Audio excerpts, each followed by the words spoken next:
Hi friends, இன்றைக்கி எங்கள் வீட்டில் என்ன லஞ்ச் அப்படின்னா முருங்கைக்கீரை, அதுக்கப்புறமா முருங்கைக்காய் கூட்டு, அப்புறம் வத்த குழம்பு. இது என்னப்பா? முட்டை. சரி, இதில் எதுப்பா நல்லாயிருக்கு?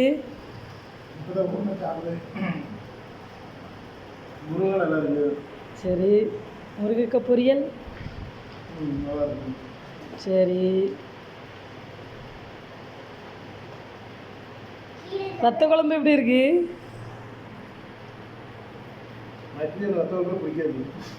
எல்லாருமே வத்த குழம்பு தான் நான் வைக்கிறதுலே ரொம்ப பெஸ்ட்டுன்னு சொல்கிறாங்க. ஆனால் உங்களுக்கு வத்த குழம்பு பிடிக்கல. நான் என்ன பண்ணேன்? நீங்களும் ஸ்டார்டிங்கில் வத்த குழம்பு நல்லா தான் சாப்பிட்டிய, அப்புறம் யாரோ உங்கள் மனசை மாற்றிட்டாவன்னு நினைக்கிறேன். நல்லா இருக்கம்மா? எதெல்லாம் நல்லா இருக்கு?